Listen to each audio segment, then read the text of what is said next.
નમસ્કાર દર્શક મિત્રો, પરિક્રમા રથ છતાં ભવનાથમાં ઉમટ્યા 50,000 ભક્તો ગિરનાર અને દાતાત્રી પર્વત પર દર્શન સંતોષ માન્યા।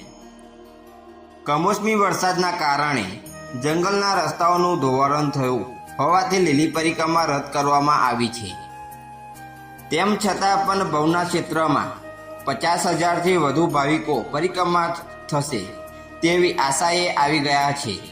પરિક્રમા બંધ રાખવામાં આવી હોવાથી ગિરનારની અને દાતાર પર્વત પર યાત્રિકોની મોટી ભીડ એકઠી થઈ ગઈ છે।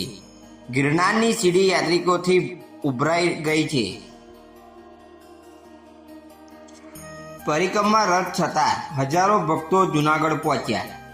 દર વખતે પરિક્રમા શરૂ થવાની હોય તેના 2-3 દિવસ પહેલા સેંકડોમાં યાત્રિકો ભવનાથ ખાતે આવી જાય છે।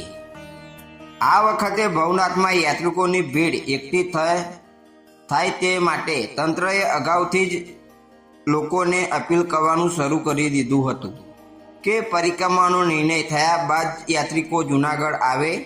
જાહેર બાદ પણ 50,000 જેટલા યાત્રિકો જૂનાગઢમાં ઉમટી પડ્યા છે। પરિક્રમા થવાની નથી તેવી જાણ થઈ જતાં ભવનાથ આવી ગયેલા ભાવિકો ગિરનાર ક્ષેત્રના અલગ અલગ ધાર્મિક સ્થળોએ જઈ દર્શન કરી રહ્યા છે। ગિરનાર અને દાતાર પર્વત પર દર્શનીઓથી ઉભરાયા। શનિવારે 1 નવેમ્બર સવારથી જ રોપવેમાં મારફતે થતા સીડી મારફત ગિરનાર પર જવા માટે એકઠા થઈ ગયા હતા। ગિરનારની સીડી નીચેથી લઈને છેક દાતાત્રી સુધી યાત્રિકોથી ખીચોખીચ ભરાઈ ગઈ હતી।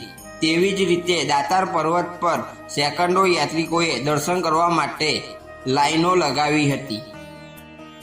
મિત્રો, આવા નવા વિડીયો જોવા માટે અમારી ચેનલને સબસ્ક્રાઈબ કરો અને કોમેન્ટમાં જય ગિરનારી જરૂરથી લખજો। જય ગિરનારી, હર હર મહાદેવ।